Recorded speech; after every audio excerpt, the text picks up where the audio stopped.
ready to serve as president until he's 86? As someone who works with them, have you seen changes in recent years? First of all, let me say that our president has been an extraordinary leader who has accomplished things that previous presidents hoped and dreamed and promised they would do and did not achieve. Remember that whole thing about Infrastructure Week? Joe Biden, under his leadership and because of his leadership, passed the most substantial infrastructure law in recent American history, which is transformative in terms of what it is currently in the process of doing to build back up America's infrastructure, whether it be roads and bridges, or ensuring that all families have access to affordable high-speed internet, to what we must do to make sure that people have the ability to just get where they need to go, and we will create the jobs in the process. We have created, under Joe Biden's leadership, over 800,000 manufacturing jobs right here in the United States. We have created 13 million new jobs under Joe Biden's leadership. So yes, I see him every day. A substantial amount of time we spend together is in the Oval Office, where I see how his ability to understand issues and weave through complex issues in a way that no one else can to make smart and important decisions on behalf of the American people have played out. And so I will say to you that I think the American people ultimately want to know that their president delivers and Joe Biden delivers. Questions about the president's age often go hand in hand with questions about how you would step in the role, if necessary. Do you feel prepared for that possibility? And serving as vice president prepared you for that job? Yes. And how would you describe that process? Which process? Like as far as being ready for that. Well, first of all, I'm answering your hypothetical, but Joe Biden's going to be fine, right. So that is not going to come to fruition. But let us also understand that every vice president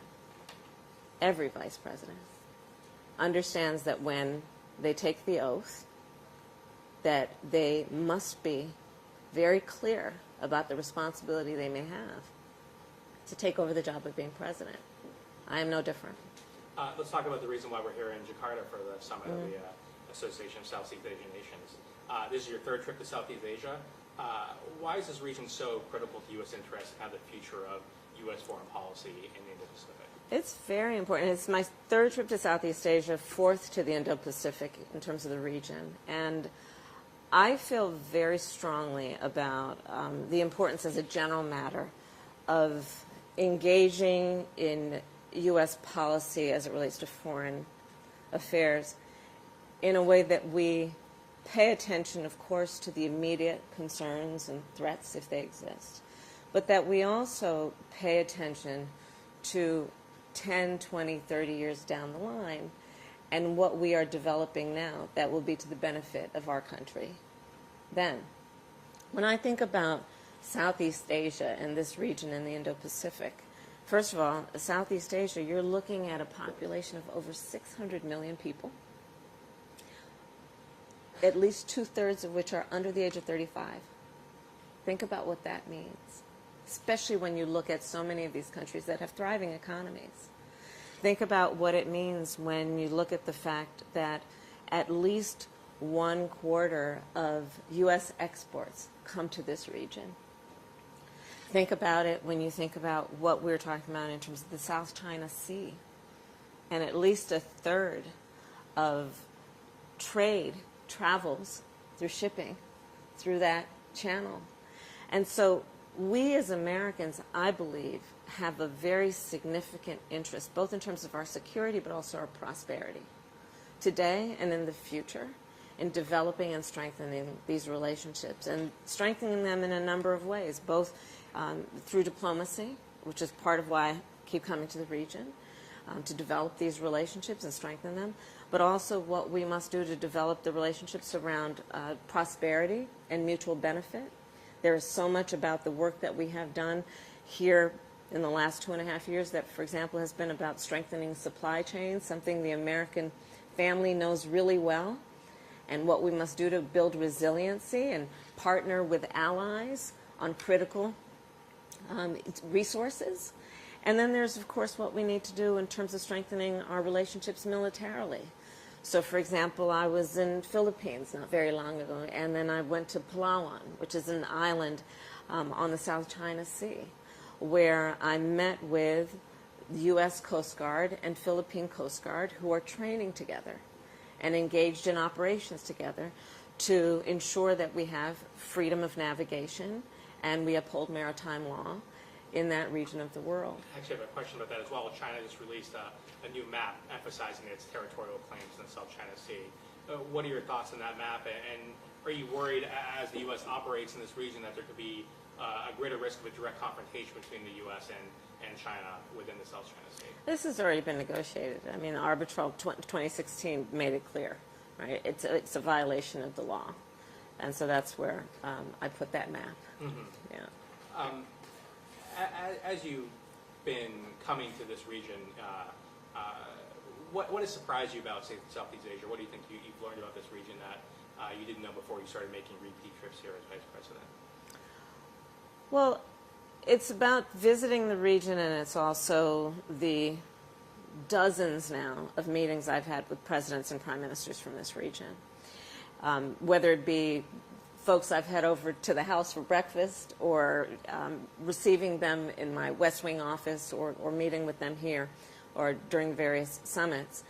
And what has really impressed me most of all is a shared commitment to international rules and norms, which is very important when we think about, again, Russia's invasion of Ukraine, because for 70 years, I think most would have agreed during that period of time that this was not up for debate, the importance of respecting sovereignty and territorial integrity. Now we know that has been upended. So to have a relationship where we have a mutual and strong commitment to such a fundamental principle as that is very important. In addition, what I find to be very exciting and really does give me a sense of optimism is when you look at the future of the relationship based on what we are developing right now. Again, 600 million people, 2/3 of who are under the age of 35. You were with me in Africa, right? I feel the same way there. I feel very strongly that U.S. foreign policy, we have to see the future and think about where it's going and then measure ourselves against that in terms of what we do today. This summit, ASEAN, has struggled recently to address some issues like the military coup in Myanmar, maritime access that we already discussed in the South China Sea. Do you think this organization still provides an effective platform for dealing with regional issues, given the difficulty in handling this stuff? Absolutely. The fact that so many leaders are convening in this one place at the same time to address some of the biggest challenges facing our world is a sign of strength, of both the commitment that each nation has to the coalition and the potential for collaboration, but it also speaks, I think, to the optimism that nations have about the importance of this organization and the convening. You know, there's so much about foreign policy that, you know, Joe Biden talks about this a lot too, that really is not very different than the relationships we all have on a personal level, right? The strongest relationships will be based on consistency, on communication, on trust, and the ability to work together and to grow the sense of connection, right? So that alone, which is the opportunity for everyone to come together in the same place at the same time, I believe strengthens the coalition and each nation independently and speaks to the importance of ASEAN, both for the United States but for Southeast Asia as a whole. We've seen some significant demographic economic challenges in China. President Biden even called it a ticking time bomb recently. Do you think these problems are creating an opportunity or risk for the U.S. When dealing with China?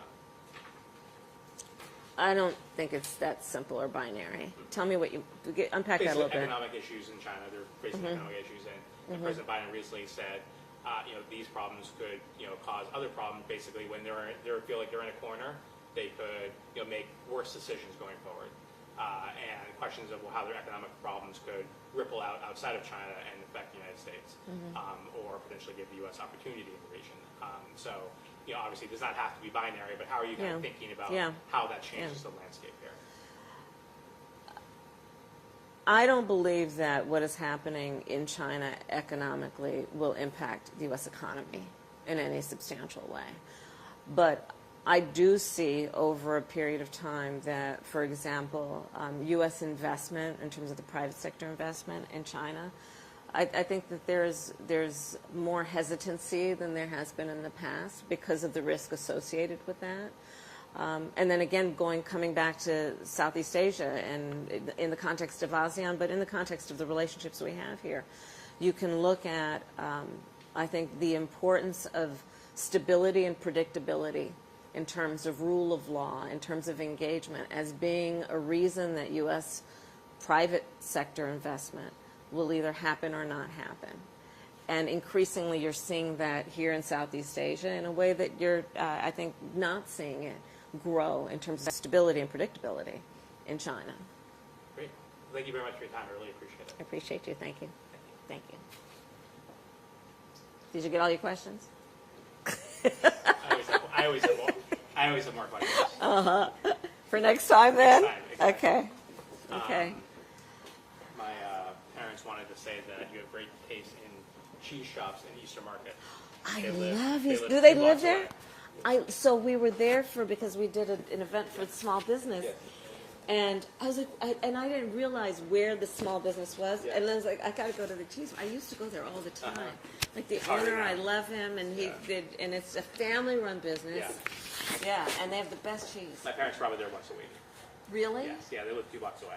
Do you know? Okay, so there is where is it? It's like on.